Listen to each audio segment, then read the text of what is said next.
সম্মান জ্ঞাপনের অনুষ্ঠান। আর আমরা যদি তার কাছে ঋণী হয়ে থাকতাম যদি না এই অনুষ্ঠানটা করতাম। আমাদের মধ্যে আমাদের ক্লাবের পুরো সদস্য দেবাশিস তেওয়ারি পুরো সম্মান জ্ঞাপন করছে। আসলে আমাদের ভবিষ্যতের সদস্য ক্লাবে ছোট্ট সদস্য এই ভালোবাসা হয়ে থাক আমাদের ভালোবাসার পদ্মের মালা, যে পদ্মের মালাকে মালা পরিয়ে তার সুন্দর দিনে সুন্দর মুহূর্তটাকে ধরে রাখার জন্য, এই সুন্দর সময়টাকে ধরে রাখার জন্য সমস্ত সদস্যকে বলবো মালাটা পরিয়ে দেওয়ার জন্য। আজ আমরা সত্যি গর্বিত, ডায়মন্ড হারবার অগ্রণী ক্লাব গর্বিত, ডায়মন্ড হারবারের সমস্ত মানুষজন গর্বিত।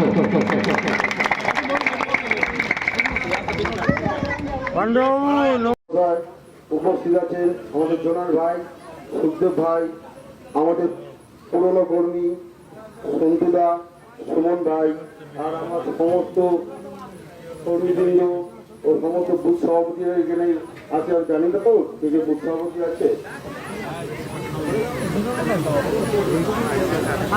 টুটুল মন্ডল,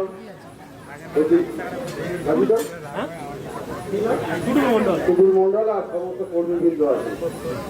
শুধু একটা কথা বলবো, 34 বছর যেভাবে সিপিএম রাজত্ব করেছে, পশ্চিমবঙ্গের মানুষ সিপিএমকে দুধের প্যাকেটের মতন জঞ্জাল বলে পিটিয়ে ফেলে দিয়ে তৃণমূল সরকারকে এনেছিল। তার থেকে কিন্তু ভয়ানক ছিল তৃণমূল সরকার। ইংরেজরা কিভাবে শাসন করে গেছে তার থেকে কিন্তু বেশি শাসন করেছে এই তৃণমূল সরকার। তৃণমূল সরকারকে পিটিয়ে ফেলে দিয়ে আজকে পশ্চিমবঙ্গে এই ভারতীয় জনতা পার্টিকে কিন্তু ক্ষমতায় নিয়ে এসেছে এই জনগণ। আর আমাদের এই জনগণের পাশে থাকতে হবে, জনগণের সুযোগ সুবিধা সবকিছু দেখতে হবে। আর সমস্ত বুথ সভাপতি আর কর্মীদের উদ্দেশ্যে বলছি, যেসব তৃণমূলের নেতারা ঘুর করছে তাদের কিন্তু দলে ঢোকাবেন না। এটা হচ্ছে আমাদের পরিষ্কার রাজ্য থেকে নির্দেশ আছে, কোন তৃণমূলের নেতাকে ঘোড়া জলকে দলে ঢোকাবেন না। আপনারা নিজেরা মিলেমিশে কাজ করবেন। আমাদের সংসার বড় হয়েছে, সংসার বড় হলে টুকটাক হবে, সেইগুলো নিজেদের মধ্যে মানিয়ে নিয়ে চলতে হবে। কোনো ঝগড়া অশান্তি করবেন না, জনগণের পাশে থাকবেন, যতটা পারবেন জনগণকে সেবা করবেন। আমাদের কাজ হচ্ছে জনগণের সেবা করা, যেভাবে বিশ্বাস করে আমাদের নিয়ে এসেছে। কারণ ভোটের আগে আপনারা দেখেছেন, আমরা একটা পোস্টার মারতে পারিনি, আমরা একটা দেয়াল লিখতে পারিনি, আমরা একটা ফ্ল্যাগ লাগাতে পারিনি। তার সত্ত্বেও কিন্তু আপনারা ভিতরে ভিতরে কাজ করে গেছেন। আর জনগণ আমাদের ভোট দিয়ে কিন্তু আজকে পশ্চিমবঙ্গে ক্ষমতা এনেছে।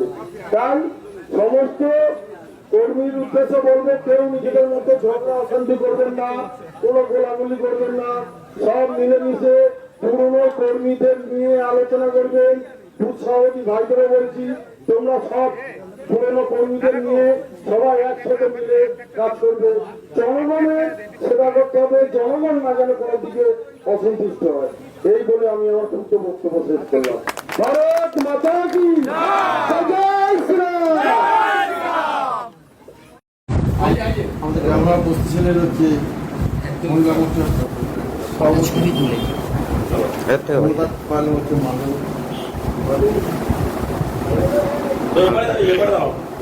এই যাবি তো সব ওইদিকে, এদিকে আছিস কেন?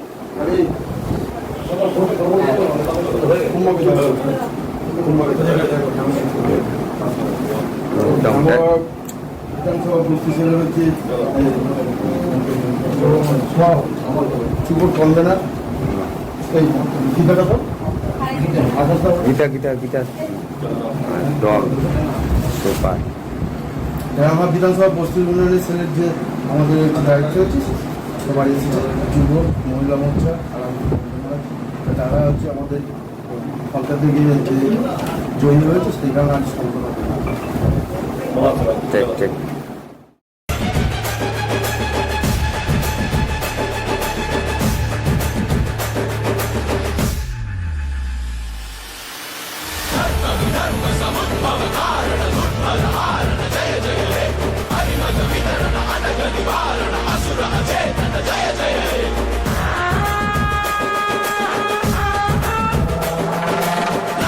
లక్ష The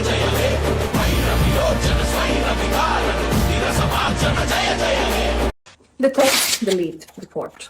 In 15 days, Bengal's new CM did what 15 years of TMC government refused to do. Suvendu Adhikari has given one order, and I think Dominik Tarczynski could be proud of him.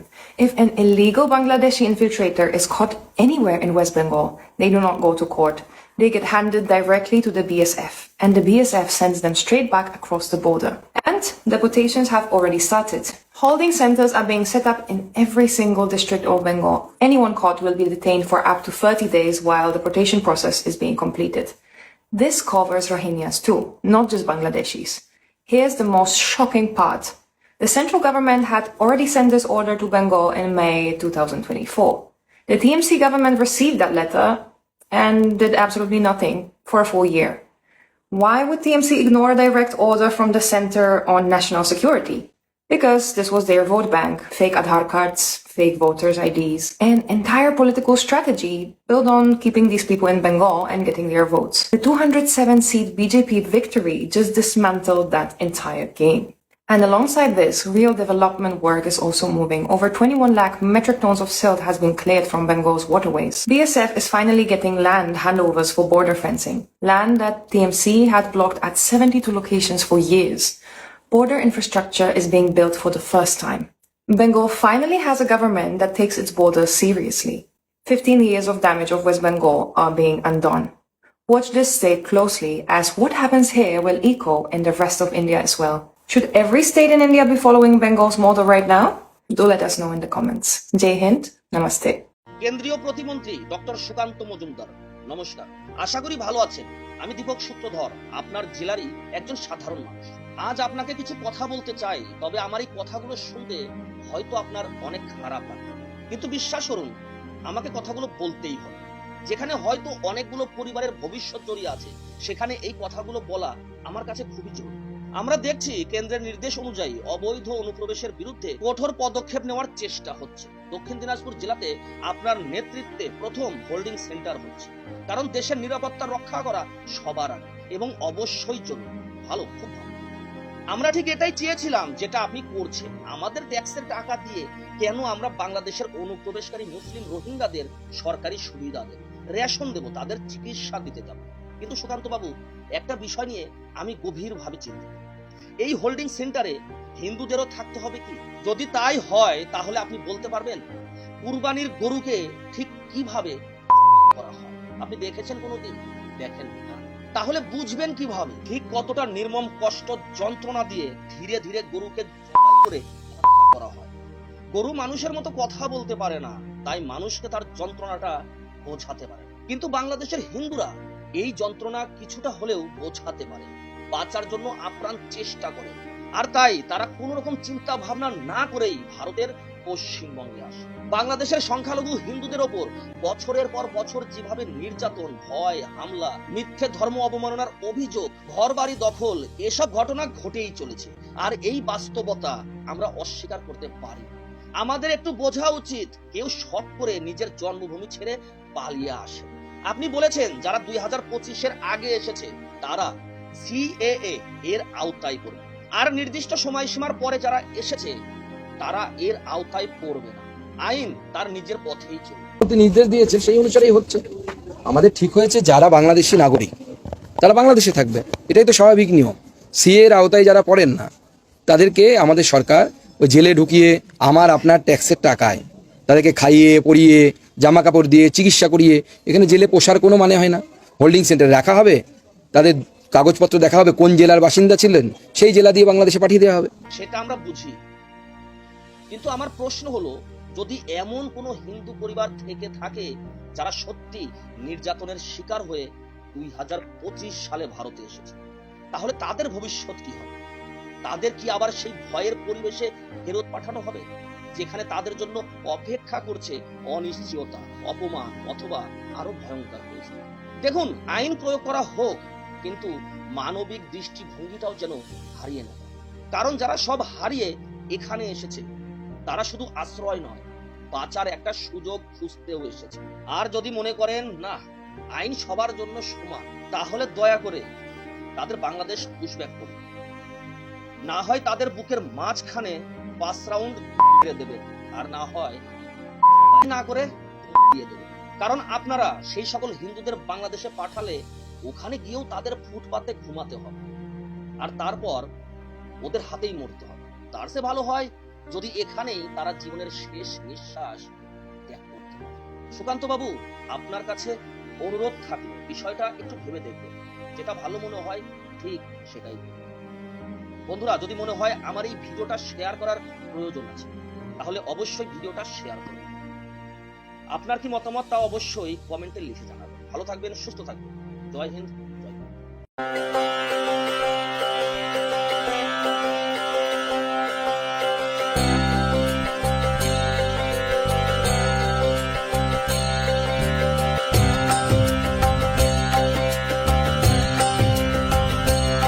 Hare Krishna, Krishna Krishna, Hare Hare, Hare Krishna, Krishna Krishna, Hare Hare, Hare Rama,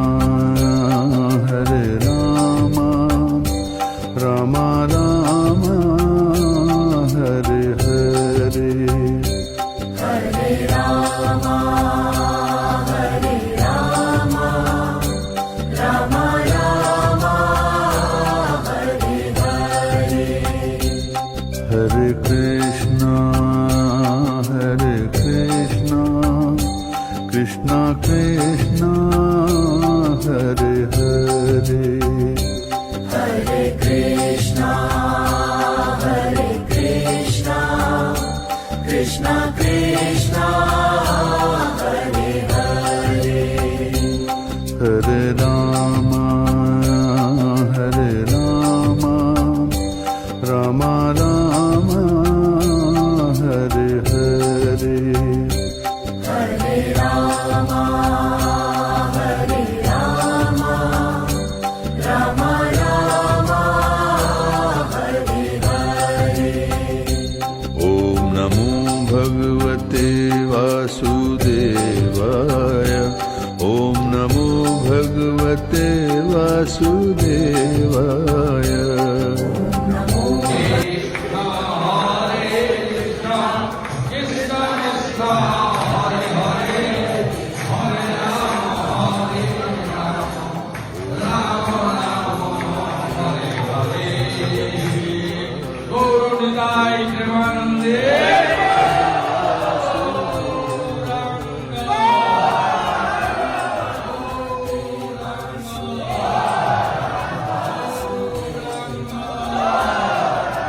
Krishna,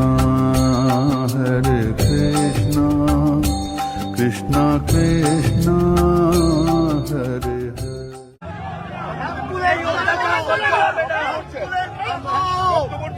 আরে বাড়িতে মাথায় বেড়েছে ambulance দেখো মেরে মাথা বাঁচিয়েছে একটা ambulance ডাকবা please, একটা অ্যাম্বুলেন্স ডাকবা।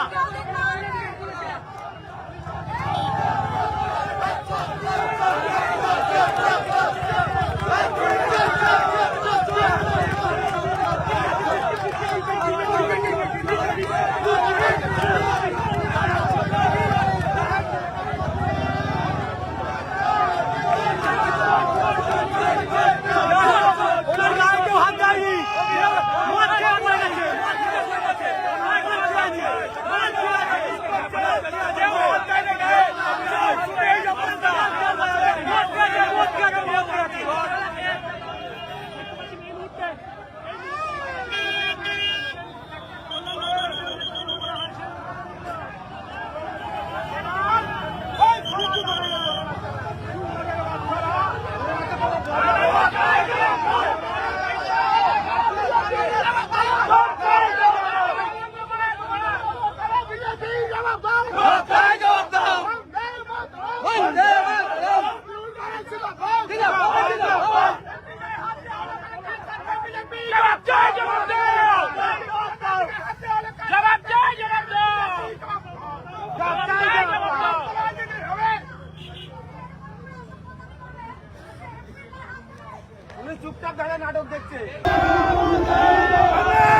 আসিনি, একা একা আসছিলাম এই চণ্ডীতলার মোড়টায়।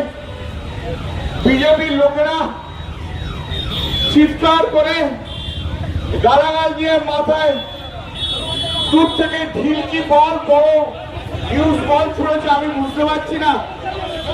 আমার মাথা দিয়ে রক্ত বেরোচ্ছে। আমি তা সত্ত্বেও আমি আপনাদের কাছে বলতে এসেছি একটাই কথা, আমার আর বলার মতো শক্তি নেই, আমার সত্যি বলার মতো শক্তি নেই। আপনারা বাংলার মানুষ, আপনারা চণ্ডীতলার মানুষ, আপনারাই বিচার করবেন যে এই যে গুন্ডাগর্দি করছে, এই যে এমপিদের দিয়ে মারছে, এটা কি ঠিক হচ্ছে? এখানে কোনো জনরোষ টনরোষ নেই। 7-8 জন লোক মিলে বিজেপির 10 জন গেরুয়া ফেটটি বেঁধে আমাদের আগের সব কর্মীদের মারধর করছিল, আর এখনো আমাকে পর্যন্ত ছাড়েনি। কৌশিকের মুখ ফাটিয়ে দিয়েছে। একটু আগে আমি যখন হেঁটে হেঁটে আসছিলাম তখন একজন ভদ্রমহিলা, তিনি মোটরসাইকেল করে যাচ্ছিলেন, তার পিছনে বোধহয় স্বামী ছিল, রাস্তায় নেমে আমাকে বললো, দাদা আমাদের প্রচন্ড মেরেছে বিজেপির লোকজন। সারা পশ্চিমবাংলায় যেভাবে বিজেপি যেভাবে আমাদের উপরে অত্যাচার করছে, বিজেপি শূন্য করে দিতে চাইছে, ওরা সিপিএম কে এবং পশ্চিমবাংলায় কংগ্রেসকে অক্সিজেন দিতে চাইছে। আমি আপনাদের কাছে আমি আবার এই মাইকের মাধ্যম দিয়ে আমি সারা বাংলার মানুষকে একটা জিনিসই বলতে চাই। खेल शुरू हो गया था सर, खेला हो शुरू हुआ ना। खेल तो बहुत सा खेल है सर, चू कित कित भी खेल है। चू कित कित में चू धरा 400 में कित कित कित कित कित कित कित कित कित कित कित कित कित कित कित